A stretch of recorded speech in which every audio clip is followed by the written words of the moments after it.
So my name's Chika, Oluwefu, and I started up my fashion label Chika when I was 16, and just it's kind of grown. And, yeah, I just always loved clothes.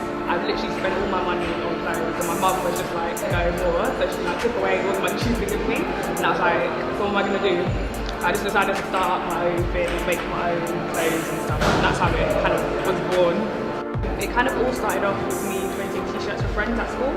So there was a period where everyone wanted their name on their t-shirts and stuff. And I was the go-to person to print it. And when I started making money from that, I was like, wow, I actually want to learn how to make proper clothes and start the label. So that's where it all started. I just really love the idea of self-employment. I love the idea of being creative and just being able to have control of something that's your own. It's just really, it's a great feeling, and there's no kind of limits and bounds when it comes to what you want to do next. If I wanted to kind of change up what I do, I can do that without having to think, I've got to run that by someone else and stuff like that. So, yeah.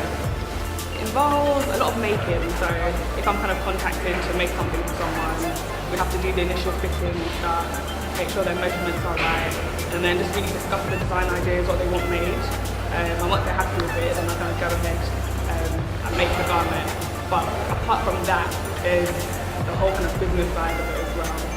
You've got to write specialties, you've got to really sell yourself, contact magazines, contact designers, and get yourself out. Otherwise, you'll just kind of not be known, you'll kind of be doing your little thing, but if you want to kind of reach other markets and stuff, you've kind of got to get yourself out there. I think in Africa, I'm from Nigeria, and I know whenever I go back, it's mainly tailor based. So you'll go to a tailor and you'll make the clothes. There's not really a brand attached to that. So I think what is really special about it being here is that you can actually create your brand, you can create your own aesthetic using the fabric. It's not oh, there's that tailor, I'm going to go to this tailor, I'm going to that name brand or whoever it is. So I think it's very different in that sense.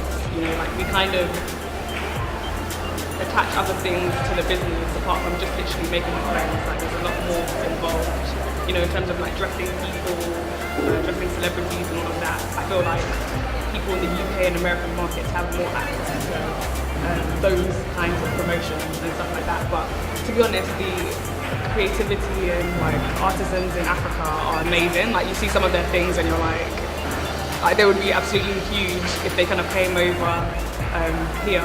But just unfortunately, some people just want that. They just want to be able to kind of do that in a small way, and that's it. But we have so much talent. It's just really important for everyone to kind of embrace this new social climate that's growing. That we have Instagram, we have Facebook, and those mediums need to kind of be utilised in order to reach the target market you want. Because everyone's on Instagram, everyone's on Facebook, so that's really where businesses need to be focusing on developing their brand if they want to really reach those markets and stuff. So we've got the website and stuff, try and keep up to date with the blog when I can. Obviously with uni, that kind of takes up a lot of my time as well. So here and there, once I'm in term time, I'm just focused on school. But other times, there's the website, there's Facebook, and Instagram, just to kind of let them know what I'm up to, what products are out, yeah. Because it's really, really difficult. It's a very difficult industry. So kind of going into it, you've got to kind of prepare yourself for the beginning stages, which you may not get sales, you may not really reach the people you want to reach, but you just have to have a kind of resilient character and just keep pushing, and just remember that failure is inevitable. You have to fail in order to succeed. So you just have to really love what you do and commit to it, regardless of even if you aren't making money, as long as you love it, you can still do it. And if you persevere, someone will catch sight of what you're doing, and that's how people blow up and stuff. So, but also embracing cultures around you as well. So, you can kind of spin it in a different way. You may use African print, but make a kimono or something. So you're kind of drawing influence from different cultures, especially if you want it to be commercial. Some people's things are more avant-garde and more art pieces in themselves. So in that sense, you really want to stick to your culture and tell your story. But commercially, it's important to stay true to yourself, but also embrace cultures like around you, because everyone's different, everyone's got a different background and stuff, so you've got to really incorporate that. I plan on conquering the world. I want to go to America and kind of just see what the markets are like there and just have no limits basically. Like I want to actually travel the world and just experience different cultures and